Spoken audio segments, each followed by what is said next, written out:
Physiological Correlates of Human Behavior, an intro to behavioral neuroscience. With me, Dr. Andrew T. Ainsworth, Professor of Psychology at California State University, Northridge. Part 1, Neural Foundations of Behavior. Lecture 3, the organization and functions of the nervous system. Section 1, basic organization, CNS, spinal cord, and brainstem.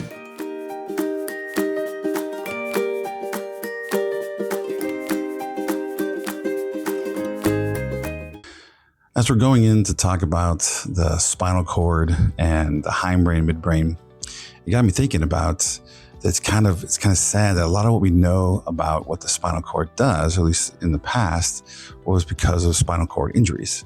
People have spinal cord injuries, and that would then cut off, sensation or their ability to control parts of their body. So, terms like paraplegic and quadriplegic, it all depends on how many limbs have been affected by like a spinal cord injury. And even as I get older, I sort of realize that, I have some compression in my spine that's making my legs get a little tingly. I remember when my daughter was a baby, and I would hold her most of the time with my left arm because I'm right-handed. I would, hold her and, feed her or do whatever we're doing. I'll be holding her with my left arm, and it caused actually a compression of a nerve in my neck, one of my cervical nerves. And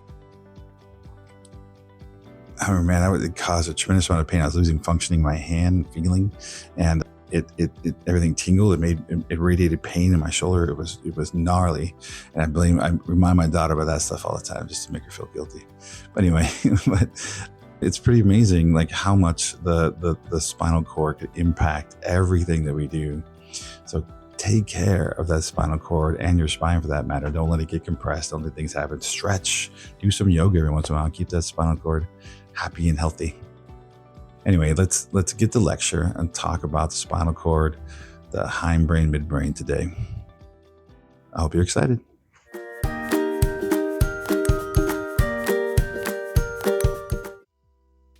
All right, let's run down the bolos for lecture 3. There are a lot of terms in this one. Something like 170 something term. It's a lot, but a lot of them you'll recognize. So I split them up into the 3 sections. So let's do the first section now. Lysencephaly, dorsal, posterior, ventral, anterior, lateral, medial, proximal, distal, superior, inferior, central nervous system, peripheral nervous system, tracts, nerve, nucleus, ganglion, spinal cord, dorsal root, ventral root, spinal nerve, reflex, reflex arc, interneuron, foramen magnum, brainstem, midbrain, hindbrain, pons, reticular formation, medulla, cerebellum, midbrain, superior colliculi, inferior colliculi, and substantia nigra. That's it for this section. Lots more to come in the next sections. Let's get to lecture.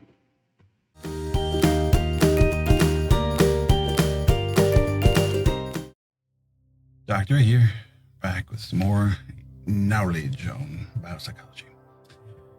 Today, we're going to start section 1 of chapter 3, which is the organization and functions of the nervous system. So we went from talking about individual nerves, individual neurons, I shouldn't say nerves, individual neurons, which together make up nerves.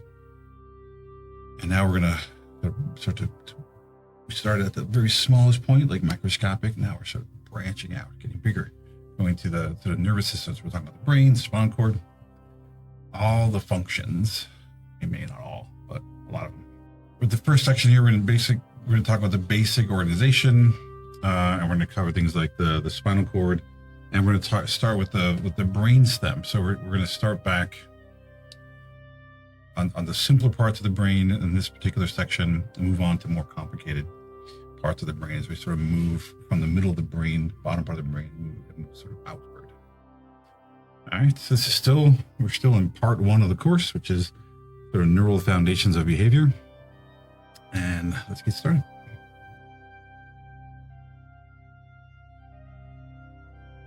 The human brain is remarkably resilient, and we'll talk a little bit about that, and often surprising in sort of how complicated it can be in terms of how we do things, how we're able to be who we are, do the things that we do, perform tasks that are complicated. All these things require so much coordination.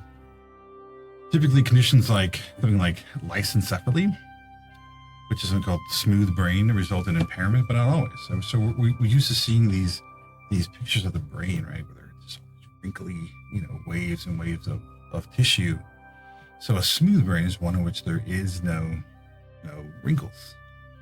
Normally, you think, okay, if someone's got a smooth brain, they must be very intelligent or have developmental issues or have other problems. But different cases, individuals with this sort of structural abnormality may live normal lives and have average or even above average cognitive abilities. That's what it sort of looks like up here. If you look at these two pictures, here is a regular wrinkly brain on the left. And I think this where get things used to the word normal becomes sort of strange, right? We tend to try to avoid that anymore. But this is, you think of this as normal being average, not sort of being judgmental, but just your typical average brain. And this is a brain with this lysencephaly, which is the smooth portions, everything's smooth out, no wrinkles. So there's a lot less material there. There's a lot less surface area. So you think that would render, to have a fairly big impact on their behavior, and yet people can live normal lives. So the brain is complex, it's resilient, surprisingly resilient sometimes, where it can actually adjust for fairly substantial loss of tissue like this or damage. And we'll talk about some of those things very shortly. But first, let's talk about some general directional terms that you've probably heard here and there, if nothing else, like sharks or something. Like the word dorsal, the dorsal fin of a shark, or killer whale or something. So there are terms that get used sort of interchangeably somewhat, like dorsal and posterior, means sort of to the back. One of the interesting things, and I've seen this been debated a little bit, but when I learned it, maybe it's changed now, that the top of a human head was seen as dorsal, which seems confusing because this is actually, it should be sort of superior, it should be above everything else. But when you compare us to other animals, the tops of their heads are actually dorsal because of the way that they stand. So we stand this way, right? And I'll show you a picture in a second. Dog or something, their head is this way. And so the top of their head is aligned with their back, making it dorsal. And you got ventral, which means, to the stomach. I also use the term anterior. So posterior, anterior, right? Posterior, anterior. The word ventral literally means stomach. So something like ventriloquist, that term, ventriloquist, actually means stomach talker. We have things like lateral, medial. Lateral means to the side. Medial means towards the middle. Proximal means close. Distal means far. These are more relative terms. Like in terms of my arm, right? My hand is more distal than my elbow. But my elbow is more distal to my shoulder joint. So proximal, so this is a more proximal joint, and these get more distal as you go forward. If you're going the other way, you're getting more proximal. And so it's a more of a relative in terms of comparing two different structures. One that's sort of farther away, and you think of farther away than what? Usually where it attaches to the body. Okay. You got things like superior and inferior, superior being above, inferior below. With animals, there's also terms like caudal and cranial, and I know just throw that word out there. I didn't was I planning on talking about it, but not. There's the term caudal, right? Refers to the tail. There's actually a structure in the spinal cord that I don't think I even plan on talking about, but there's a structure in the end of the spinal cord where the spinal cord kind of splits out into multiple pieces, multiple strands, and it's called the cauda equina. It's like the horse's tail. So the term caudal means towards the tail, where cranial, which is sort of obvious, is towards the head or the brain, towards the cranium. Anyway, that's an interesting little factoid, caudal. So there's lots and lots of terms. So whenever we talk about structures in the brain, structures in the body, we tend to use terms like this to explain where they are relative to other things in the brain, other things in the body. Let's demonstrate that somewhat. So here, let's bring out some 3D models that I found here that talk about. Sorry, I can compare it to a dog we have here. All right, so some of these things seem sort of, like, we're going out this way is more, this is lateral, right? But if I'm coming in this way, like anything going this direction is medial. Okay. To the side, to the middle. Up here, if you're moving this way, anything going this way is going to be superior especially on a person. Anything going down this way is going to be inferior.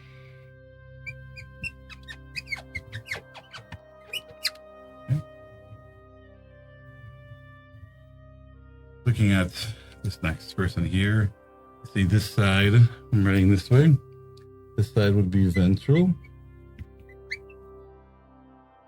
This side would be dorsal.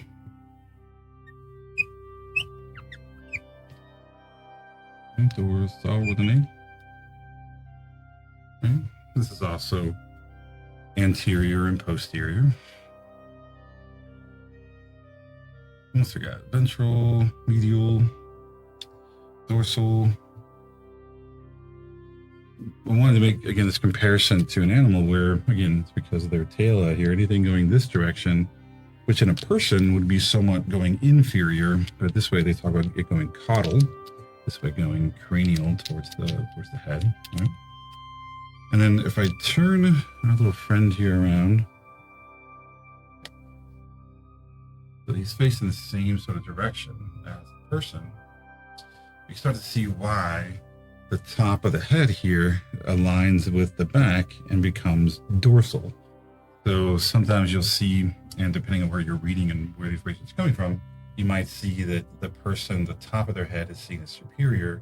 Sometimes you'll see it as being dorsal to other things, depending on where it's coming from. Because of this orientation with other animals, the top of the head is actually dorsal. I think the only thing we're really missing is words like proximal and distal.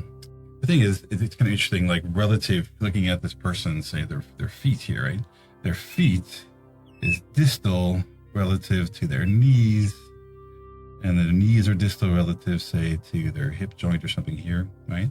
So as you're going farther away from where the leg attaches, you're getting more distal.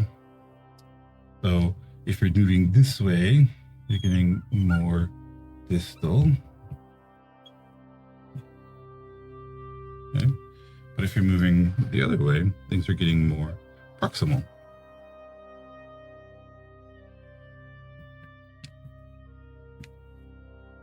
Okay. And you can think about, like words like approximate and stuff like that are or like a proxy for something. That's where the term proximal is, again, it's close, being close. Distal sounds like the word distant because it is. It's talking about things that are farther away, things that are distant or more distal in the body. Well, this brings us to the nervous system itself and how it's organized. Right? That's the first part of this, is how is this whole thing organized? Our nervous system has two main parts. We have the central nervous system and the peripheral nervous system. If you think about what those two terms mean, like central and peripheral, are like your peripheral vision, like something that's in the periphery. Central makes sense. It's the central things. It's your brain and it's your spinal cord. It's basically the center of all sort of activity, where all the activity is moving around. Everything's sort of central. Brain and spinal cord are everything that's in the central nervous system, or the CNS. The peripheral nervous system is sort of everything else. So once you leave the brain and the spinal cord, once those nerve cells sort of leave your spinal cord, they venture out into your body, you're now in the periphery, in the peripheral nervous system. So you have the somatic system. The somatic system is the more voluntary system, which includes both motor neurons, your ability to move around and do things, but it also is all your sense stuff, hearing, sight, everything, all those things, all those senses are also part of the sort of somatic system. The autonomic system is everything that goes on that we don't think about. We don't really think about blinking. I mean, imagine if you had to go around your day-to-day existence and you had to think, oh, wait, I gotta blink, right? That'd be annoying as hell. You would spend so much time just blinking, or like digesting, or, I don't know, what millions of other things, slowing your heart rate or speeding up when you need it, doing all these sort of automatic processes. So when you think about autonomic systems, these are all the sort of more automatic things, the things that go on in our bodies that we don't really have to think about. Salivating, all the processing that's going on in our brain, all those sort of automatic processes. Those are all in the autonomic system, right? And the autonomic system, to make things further complicated, can be broken down into two different systems, sympathetic and parasympathetic. We'll come back to these again, but the sympathetic system is our fight or flight system. It is the system that preps us sort of automatically to again, fight or flight. It's like in the face of stress or other things, it gears our body up to do the things that we need to do to fight the stressor. The parasympathetic system sort of works in the opposite. It actually puts things back to normal, resets our system back to what it should be in their day-to-day processes. Okay, so here we just fought a bear. Our sympathetic nervous system kicks in so that we could, fight the bear off, and then or run away from the bear, right? And then when we're done, we're back to safety again. We're back. Our parasympathetic system then will reset us back to normal. Okay, this is going to cause our heart to pump faster, and our glands to, like our sweat glands to crank up the volume. But also it's going to turn off things like digestion, because if we're about to be murdered by a bear, we don't really need to worry about digesting that like donut we had this morning, right? We need to focus on fighting the bear. Well, once the bear's gone or we feel safe again, the parasympathetic is going to turn digestion back on. We're going to go back to normal. So we'll come back to this. We're going to first talk about the central nervous system, and then we'll come back in another section to talk about the peripheral nervous system. All right, like we said, the central nervous system and peripheral. The CNS is the brain and spinal cord. The PNS is the somatic and autonomic systems. There's also other terms that are important, things like tracts. These are bundles of axons in the CNS, but we call them nerves. Once they leave the CNS and are going into the peripheral system, we start to call them nerves instead of tracts. We also have things like a nucleus, which I know we have a nucleus inside of a cell, but we also call a bundle of cell bodies together a nucleus of cells. That's a little bit confusing, but they serve both functions. The word is the same word for both. Then you have things like a word like ganglion, which is a group of cell bodies in the PNS. Now, sometimes these things get a little bit interchanged. Like it's supposed to be, fairly cut and dry, where tracts are in the CNS, nerves are in the PNS, nucleus in CNS, ganglion in the PNS. But you'll see there's things like we have ganglia in the brain, which is not in the PNS. We might talk about brain nerves and nerve cells, like cranial nerves and things that start off in the brain, which also makes it a little bit confusing. Oftentimes these things are used somewhat interchangeably, like tracts and nerves, nucleus and ganglion, but they're supposed to be dividing up the body into the different nervous systems. But if you know anything about language, one of the things about language is we have rules so that we can then break those rules. So the central nervous system, which is what we're going to talk about first, is arranged in a hierarchy of complexity. And I believe your textbook and lots of textbooks actually, they like to talk about the brain from the sort of from the outside inward. They start talking about the outside, the cortex and stuff, and start talking inward, and then they go to the spinal cord, then out to the peripheral nervous system. I can understand that makes total sense, and I get it. I like to talk about it a little differently. I talk about simple forms first, the simplest parts of the brain first. And so we're going to talk about it from the bottom up. So we're going to ascend the spinal cord. So we're going to start with the spinal cord. We'll talk a bit about the spinal cord and what it does. And then the spinal cord meets the hindbrain and midbrain, which together they're called the brain stem. And we'll talk about that more. But the spinal cord meets up. It enters your brain, meets up with that part of the brain. It's called the hindbrain and midbrain.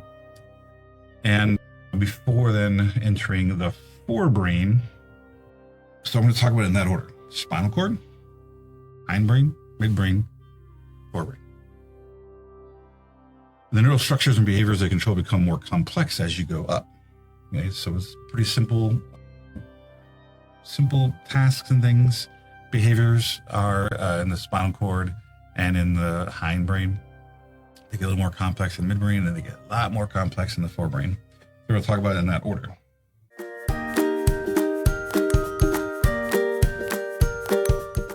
Okay. So first things first. Let's talk about the spinal cord.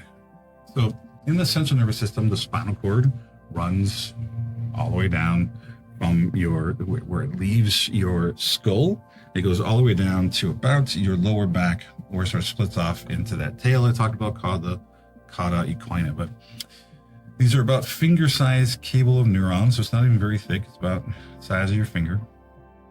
Obviously, it's surrounded by, oftentimes we'll use the term spine and spinal cord interchangeably, but the spine is the bone that surrounds it, and the spinal cord goes down the spine. It's a finger-sized cable of neurons that carries commands from the brain to the muscle and organs, and then it also brings sensor information back to the brain. It also controls rapid reflex response. So we talked about that before, the reflex arc, and I'll mention it again in just a bit. But it also does some reflexive behaviors without the need for the signal to go all the way to your brain and back down again. It contains pattern generators to assist in routine behaviors such as walking. And it contains white matter on the outside and gray matter on the inside. That's interesting. So remember, gray matter is what we see in the brain, and white matter tends to be white. And I'll mention this again. Part of this class is I like there to be some repetition. So if you think, oh, he's talked about this before, that's part of it. Part of it's systematic. I'm repeating things so that you hear them again. And you're like, oh, that sounds familiar. Maybe by the second, third time you hear it, it starts to sink in. So white matter are cells that have what? It means they have myelin. White matter on the outside, gray matter on the inside.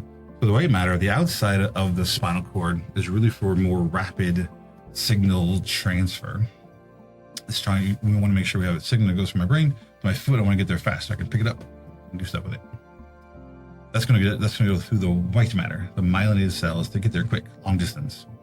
The gray matter on the inside, now, that's where the reflex arc is. And what's cool about that is it means it's a little part of the gray matter in your brain that is responsible for decision making and all that sort of higher end functions. There's a little bit of that that's projected all the way down your spine, so that we can do these reflexive behaviors very quickly and minimize things like damage and stuff for painful experiences and make sure that we keep ourselves safe. That's cool. White matter, like the highway. Gray matter is just bringing a little bit of the brain all the way down your system, make sure that it can actually help with decision making and doing those decisions very quickly. The spinal cord has two roots, dorsal and ventral. So now we're getting into our terms, right? So we got a dorsal root and a ventral root. Well, it seems like we can figure out, okay, ventral root means they're in the spinal cord. There are nerve cells. There are roots that are coming out of the ventral part coming out the front, the dorsal part's coming out the back. So the dorsal root is a region of each spine nerve where sensory neurons enter the spinal cord. Okay, so sensory information comes into the spine, the spinal cord, on the dorsal side. Sensory neurons are unipolar, meaning they just go one direction.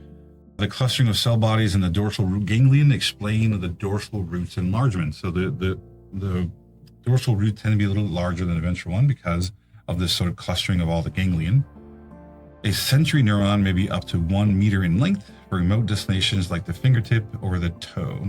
Okay, so a sensory neuron, meaning that I have a neuron that's in my finger that can be a meter long, can go from my finger all the way to that dorsal root in my spine that gets sent up to my brain. The ventral root, the region in which the axon's motor neurons pass out of the spinal cord. So ventral horns are enlarged as they contain cell bodies for motor neurons. Dorsal roots and ventral roots combine together to create what's called spinal nerves. So as they leave the spine, so when they're on the spine, they're called roots, like dorsal, ventral roots. As they come together and then leave the spine, they become spinal nerves that exits the spine between adjacent vertebrae. Right. So let's look at a picture of that. I'm talking about. I'm making weird hand gestures. Let's look at the picture. So here's, you've got the spine. You can think our skull is about here. The spine comes down in the middle of that spine. You see here's all the bones, the vertebrae. And then here's all that matter, all that finger-sized bundle of nerves going all the way down your spinal cord.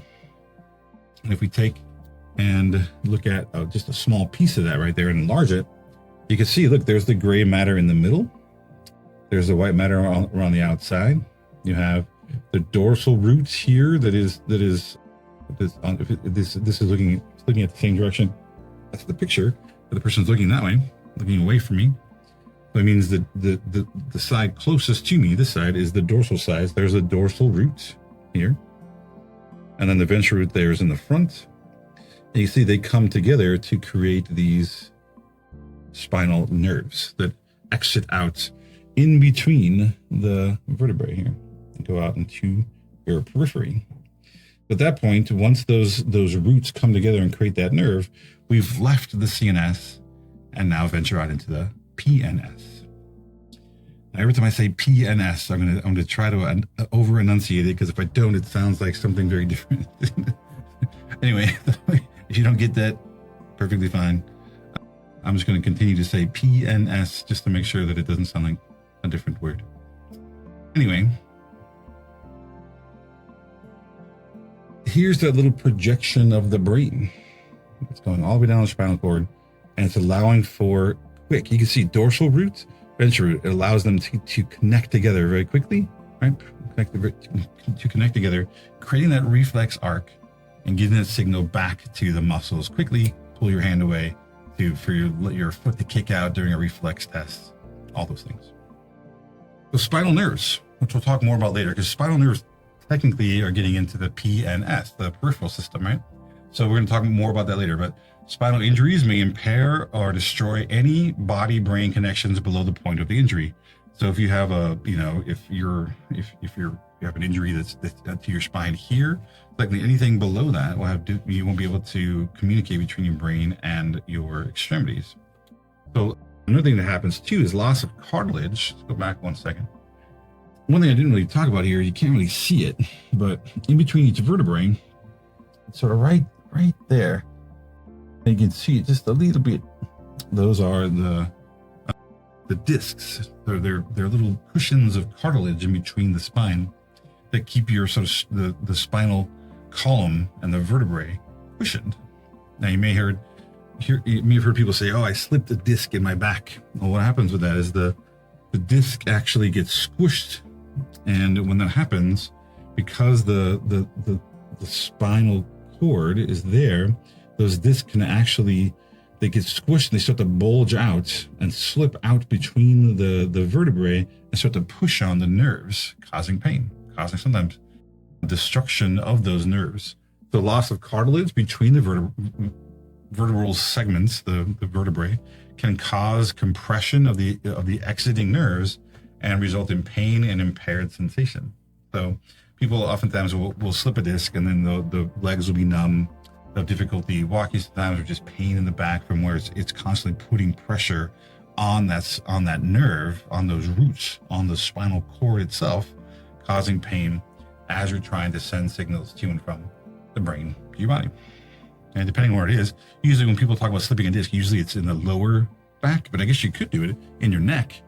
And then if you do it in your neck, then you may start losing sensation in your hands or other parts of the body as well. This should sound familiar. We just talked about this, but I'm just repeating it again. I think repeating is good. In the brain, we have all these control mechanisms, stuff for controlling behaviors, but it's a bit of a distance. So we have to go, if we're trying to feel something, take the information to the brain and back again, we may have, waited too long, and we can actually get an injury in a case like this, where if you touch something like a hot stove, you'd want the decision to pull your hand away to be quick, which means we have to do it outside of the brain. Now, that's a little bit of a misclassification, because technically the brain is right here. We have a little tiny bit of the brain that's all the way down the spinal cord. So we're relying on that to make a decision to pull our hand away and prevent us from getting more damage. A reflex arc is a simple automatic movement in response to sensory stimulus. You have an interneuron that you can kind of see, this little teeny tiny thing right there that is connecting the two together, that connects the sensory to the motor neuron, sending a signal right back to the motor neuron to respond, to react. Allows for quick responses to urgent stimuli, and can affect internal processes such as blood pressure. Sometimes when those things happen, it can actually send signals pretty rapidly to affect the peripheral system and things like the autonomic nervous system to increase blood pressure and do other things as well. Okay, so it's a bit more complicated than making it seem, but this is a basic idea. All right, well, if the brain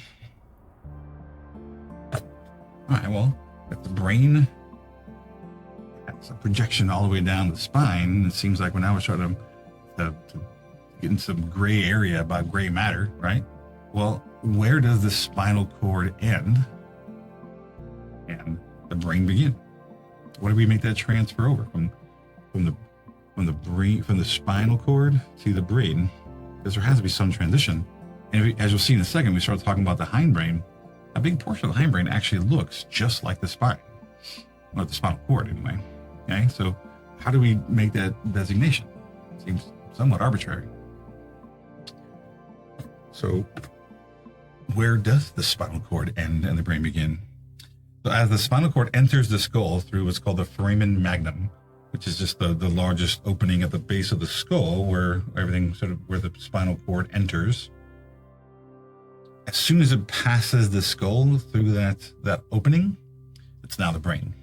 Okay, so it merges with the lower portion of the brain stem, which is the brain stem contains both the midbrain and the hindbrain. Okay, in that brainstem, the first thing it's going to come to is something called the medulla. And you may have heard it called the medulla oblongata, and it's the same thing. It's just people oftentimes refer to it just as the medulla because it's shorter, a lot less syllables.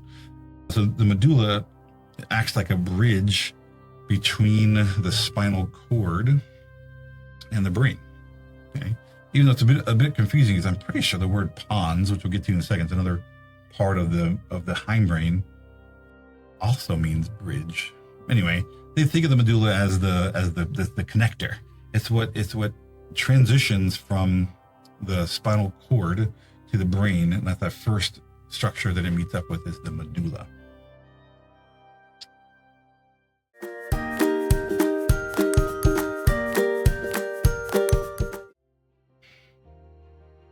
All right, so now we've here's the spinal cord and we hit the medulla. So right there, this is where that foramen magnum is, that opening in the skull. So basically you have skull here. You think of a person's face out here.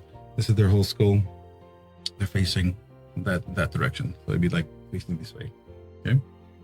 Facing that way. Now, you see there's lots and lots of places we're going to talk about. And it can be overwhelming. You look at a picture like this, you're like, oh my gosh, I gotta remember all these different parts. Well, yeah. But we're gonna go through them part by part. We're gonna start talking about them piece by piece so that it becomes a little less crazy to think about. Like for instance, you can see here it says the hindbrain is not even labeled. We have the midbrain because the midbrain is really, really small. The midbrain really is just a couple of things. It's like, I believe, I could be drawing this incorrectly, but I think it's like this. It's somewhere here. This is the midbrain. That's it. This thing here.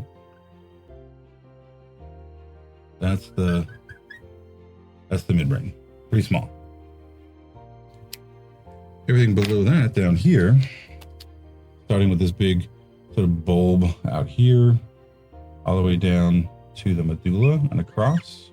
Again, because remember, right here is where that foramen magnum is coming in, where the bone of our skull is there, and our spinal cord has now entered our brain.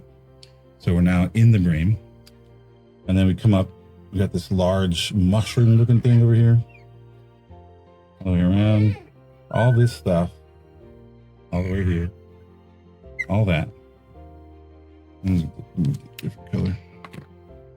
Maybe green. All this down here.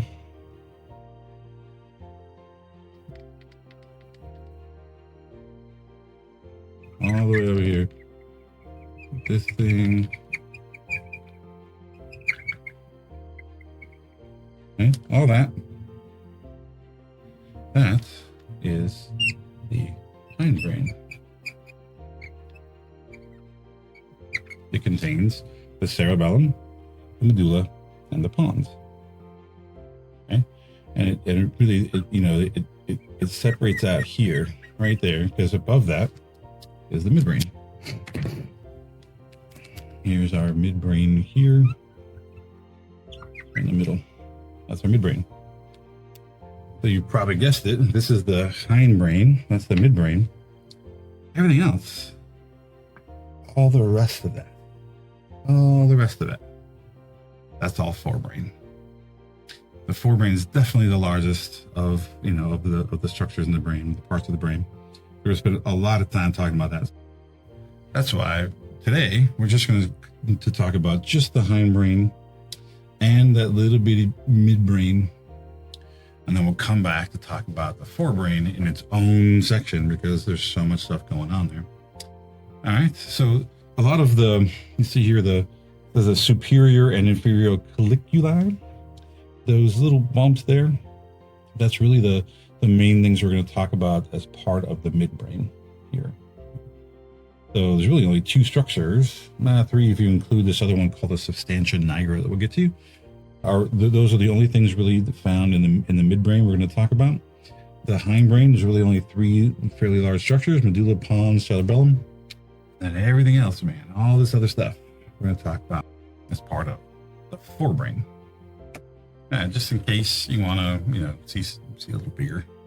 There's the three main parts of the brain are the hindbrain, the midbrain, and forebrain.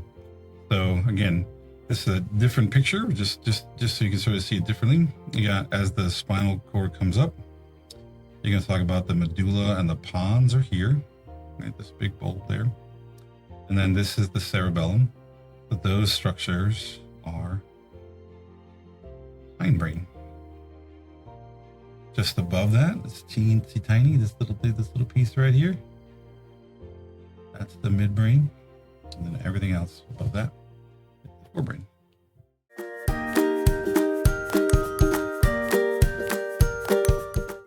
Let's talk about the hindbrain. So the hindbrain, I forgot there's the reticular formation in there too that we'll mention as part of the hindbrain too.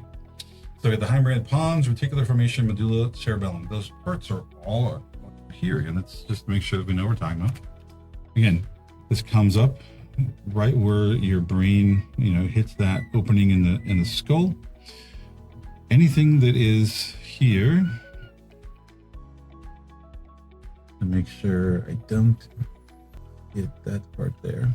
Anything there, all this stuff here. Notice I'm not getting these two little bumps here because those are the two colliculi, I believe, in this picture. Depending on the picture, sometimes they look a little different. All this stuff. This is what we're talking about here. Okay.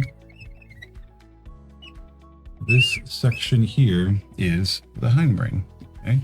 And it's the pons, which is the larger piece on the stem here. The reticular formation, we'll talk about in a second. The medulla is the first part down here that the spinal cord comes to. And then the cerebellum is the larger structure on the back, looks like cauliflower or something. Okay? So those are the structure we'll talk about within the hindbrain. Let's do that now. And now I got that I erased that, but one thing I do want to mention is we do tend to talk about the hindbrain and the midbrain together. This whole structure here, especially the structures that follow the spinal cord. So we think about this being a hideous flower of some sort, okay? And even, our brains don't really have they're not even this colorful. Our brains are just gray and ugly and squishy and gross.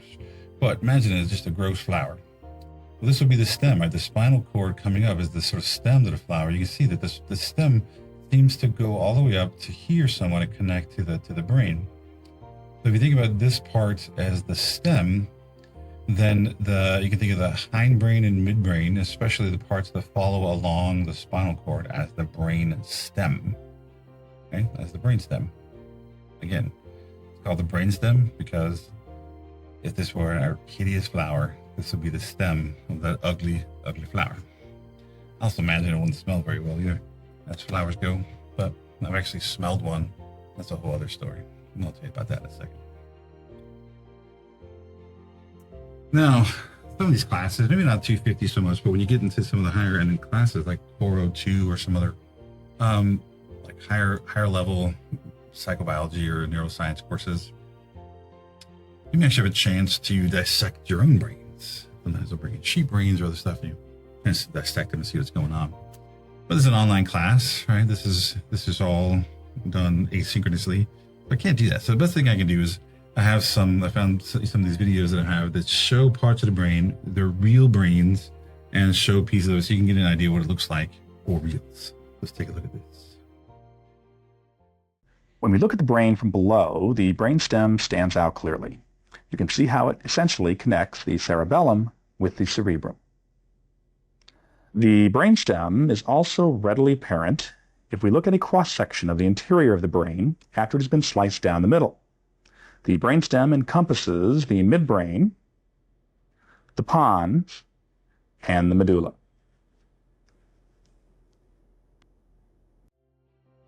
Yes, that is a real human brain. He's holding his hand. They're not as large as you might think they are. It's a real brain. Hopefully you're not too squeamish. Let's do another one of those. Let's take a closer look at the hindbrain.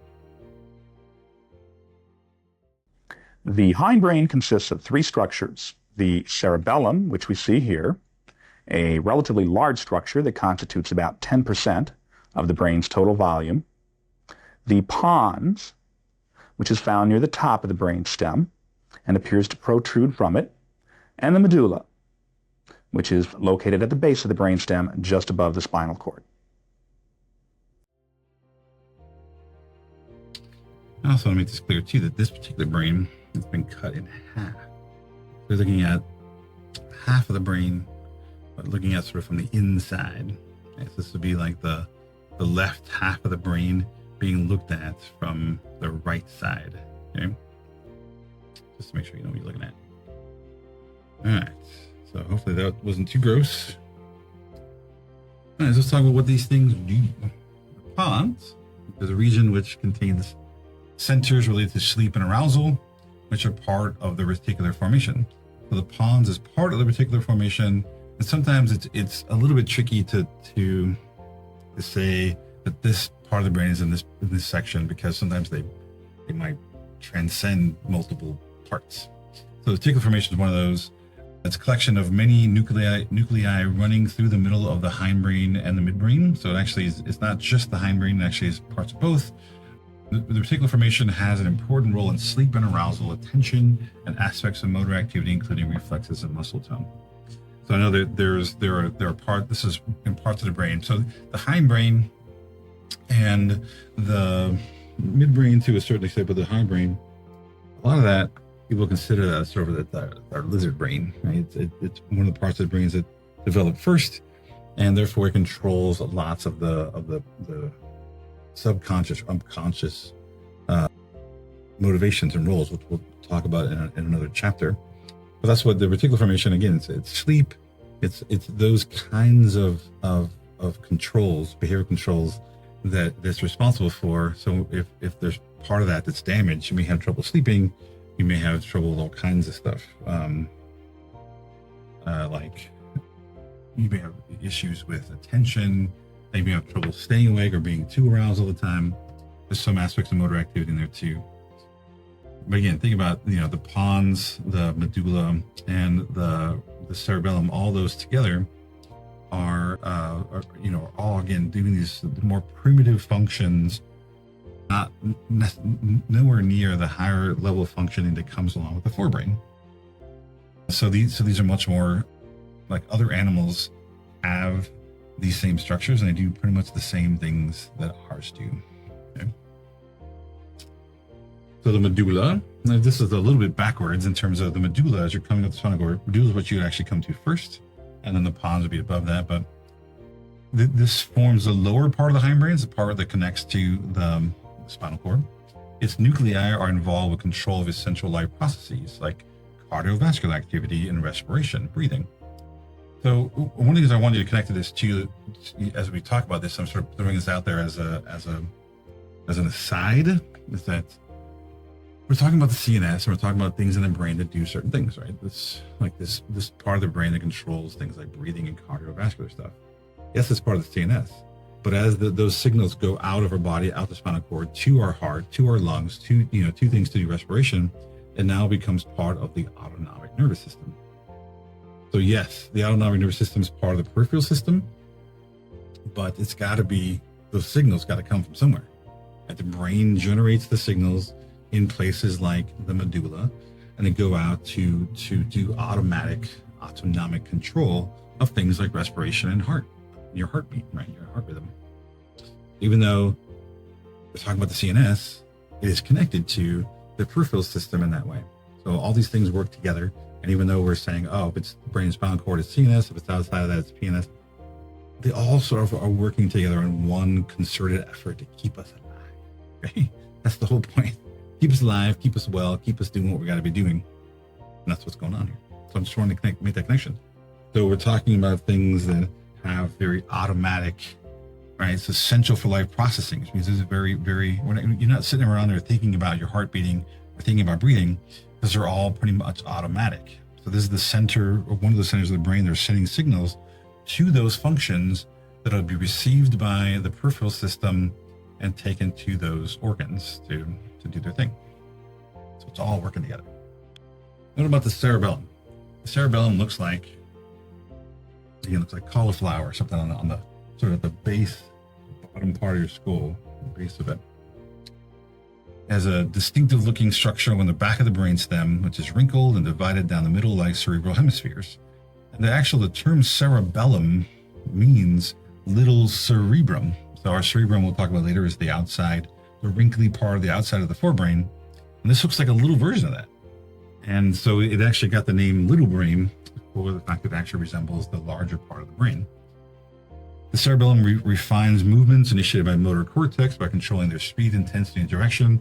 If I remember correctly, it also involves in things like balance and coordination stuff. So if you're struck at that part of the brain, there's damage to the cerebellum, it's likely you wouldn't be able to get your balance or have issues sort of standing up and keeping your balance as you're trying to walk and coordinate your limbs. Okay.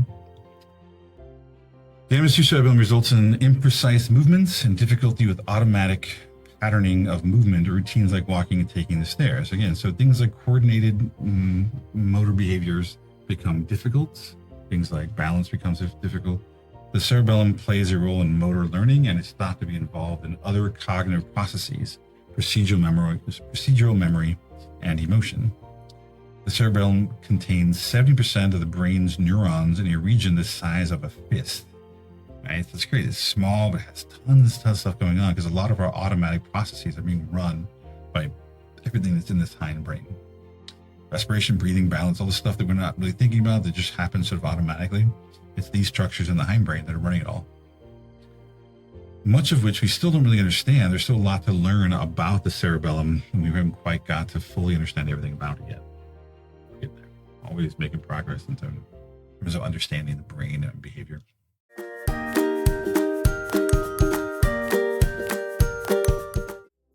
Now let's talk about the midbrain. Now the midbrain, structurally speaking, is really small compared to everything else.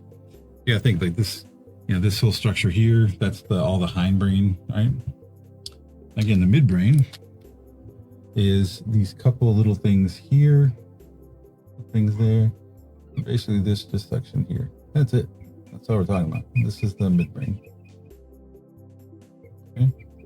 Now, I may not be perfectly precise in terms of what I'm drawing, but something like that. It's everything. It's just a little section just above the hindbrain and below the structures here that are part of the forebrain, like the thalamus and hypothalamus, stuff we'll talk about later on. But we're really just talking about this tiny little thing.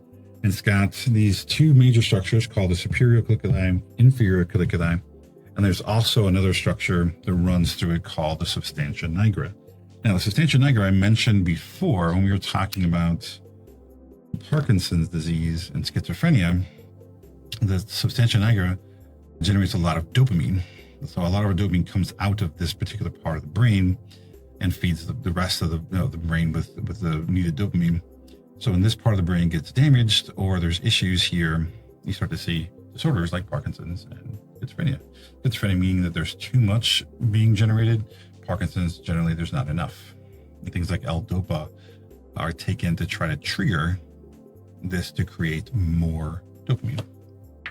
All right, this looks like this alien-looking structure. When I first saw that, it looks like a very colorful gummy bear or something. I don't know, like candy. The structure we're talking about here. So you notice down here it says this is the medulla, right? This is like the I think we're looking at the back side of this. So here's the pons from the side. This is looking a little strange. This is looking at sort of from the back of the head, going this way. So you imagine someone's facing, away. We're looking at the back. So these little dots. Going back to here, there are these little dots here that we see. These little bumps on the back of the brainstem here. Those bumps are what we're looking at here. Right above that is this area here this whole part becomes the thalamus, which is this larger green structure at the top, the thalamus. And you also have this thing up on top here. Is the pineal gland that sits there. Well, that's in that picture. That pineal gland, I believe, is that little dot right there. So there's all this stuff right here, and it looks kind of strange because this is actually with the thalamus and everything being cut in half. Well, this is now with it being cut out in whole. So here are the parts of the thalamus on both sides, the two thalami, as you will, two different structures on both sides of the brain that are matching. There are the dots, these bumps sort of also match or are repeated on both sides. So you got the hindbrain down here, got the midbrain. It's just this blue section here, and it's also this thing called the inferior colliculus, which I believe is just this little structure, little indentation that's in between where the pons is and these bumps here. Now, all that being said, all we have that we're talking about in terms of the superior colliculi and inferior colliculi are just these, the superior being the top one, inferior being the bottom one. These structures have secondary roles in things like vision, hearing, and movement. And the superior colliculi, structures that help guide eye movements and fixation of gaze. And then inferior colliculi, structures that help locate the directions of sounds. So these are helping to process things like visual information and auditory information as it goes to and from the brain. Now, the substantia nigra, again, this is where things, it becomes a little bit gray area because they start off, the substantia nigra starts off, it's part of the midbrain. If you were to take a slice through this, the substantia nigra is a structure that sort of is, imagine if you were to cut it in half, let's put it up here. If you cut the brainstem in half, there's two structures like this on both sides that are the substantia nigra, They're like inside of the brain stem here. So it's called the substantia nigra because you can probably understand why, because it's a very dark black in color. So it's literally called black substance, the substantia nigra, and it's a part of the midbrain. It's the part of the midbrain that, again, generates lots and lots of dopamine. It connects to the basal ganglia, which we'll talk about in a second. The basal ganglia is actually in the forebrain, but it actually connects to and actually does integrate with and communicate with the basal ganglia. And what you get is that in people who are not generating enough dopamine in that section of the brain, they tend to have Parkinson's. And if they have too much, they have schizophrenia. And so that part, those little structures in that little tiny part of the brain can have a massive impact on people's ability to move and control their movements. It's pretty fascinating. And people they're still trying to, like scientists are still trying to figure out why those little structures inside the brainstem are not generating enough or too much of a substance that we need to control movement. All right, so that's it. All that's in the midbrain, very simple: superior and inferior colliculi. And then we had mentioned the substantia nigra, so I'm bringing it back in here again. Now, with each one of these, there's actually obviously more structures. Each one of these, like the medulla, the pons, we can break them down into further structures. We're staying fairly surface level, talking about the main structures and not going too deep because, again, this is an intro class. And you have time if you want to take, an additional, 400 level course, so you can go much more into depth on all these different structures and what they do. So I mentioned this sort of inferior colliculus, and there's also superior one here. I think they're just little indentations that are here that are hard to see in pictures like this one because these have been cut in half. So you can see there's just little indentations where the pons moves into the midbrain, and then above that where this part separates the two sections of the right and left thalami, the thalamus.